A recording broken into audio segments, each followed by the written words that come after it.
আরজি করের ঝাঁঝ প্রতিবাদের ক্রমাগত বাড়ছে। এবার রাস্তায় নেমেছেন নাগরিক সমাজ ও বিশিষ্টরা। রাস্তায় নেমেছেন আরজি করের ঘটনায় প্রতিবাদে ফুঁসছে যেন গোটা শহর। আরজি করের ঘটনার প্রতিবাদে পথে বিশিষ্টরা। কলেজ স্কোয়ার থেকে আরজি কর পর্যন্ত মহা মিছিল। কলকাতা মেডিকেল কলেজ থেকেও মিছিলে পা মেলালেন কৌশিক সেন, ঋদ্ধি সেনরা। সৌমেন ভট্টাচার্য এই মুহূর্তে সরাসরি আমাদের সঙ্গে রয়েছেন। সৌমেন, মিছিল থেকে কি আওয়াজ উঠে আসছে?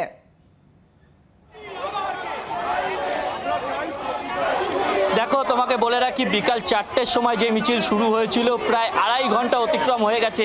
কলকাতা মেডিকেল কলেজ থেকে মিছিল শুরু হয় এই মুহূর্তে, আর কয়েক মিটার দূরে রয়েছে আরজি কর মেডিকেল কলেজ, যেখানে ঘটনাস্থল, এবং সেইখানে কিন্তু উদ্দেশ্য করেই কিন্তু এই মিছিল এগোচ্ছে। এবং আমি তোমায় দেখাবো যে হাজারে হাজারে ছাত্রছাত্রী থেকে ধরে সমাজের বিশিষ্ট জনেরা সকলে কিন্তু এই মিছিলে পা মিলিয়েছেন এবং সকলে কিন্তু এই মিছিল থেকে আওয়াজ তুলছে যে প্রকৃত বিচার চাই, এবং সকলের এই দাবি নিয়েই তারা কিন্তু এগোচ্ছে। এবং আমরা যেমনটা দেখছিলাম যে বিভিন্ন স্তরের মানুষজন যাদের সাথে আমাদের কথা হচ্ছিল, আমাদের বিশিষ্ট জনেরা, তারা যেমনটা জানাচ্ছিল যে কোনোভাবেই যেন এই তদন্ত যেন প্রভাবিত না হয় এবং দোষীদের আড়াল করা না হয়, এবং তাদের এই দাবি। এবং মিছিল থেকেও যেমন আওয়াজ উঠছে যে যারা অ্যারেস্ট হয়েছে এবং যারা এর পেছনে আরও যদি কেউ জড়িত থাকে তাদের দৃষ্টান্তমূলক শাস্তির দাবিতে কিন্তু এই মিছিল। এবং তারা কিন্তু আজকে যেমনটা জানা যাচ্ছে যে আরজি কর মেডিকেল কলেজে পৌঁছাবে এবং সেইখানে গিয়ে একটি মিটিং করবেন, এবং তারপরে পরবর্তী কর্মসূচি কী হবে সেটা কিন্তু ঠিক করা হবে।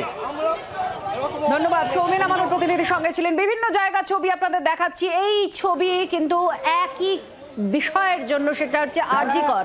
নিরাপত্তা, বিচার, এটাই চান নাগরিক সমাজের প্রত্যেক সদস্য। আর বিভিন্ন মাধ্যমের মানুষজন তারা আজ পথে নেমেছেন আরজি কর কাণ্ডের প্রতিবাদে।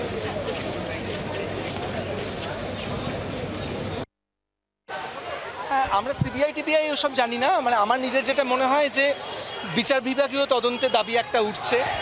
মানে মোদ্দা কথা, আমার মনে হয় যে এই আন্দোলনের নেতৃত্বে আছে ছাত্রছাত্রীরা, সুতরাং তারা যেটা ঠিক করবে সেটাই হবে।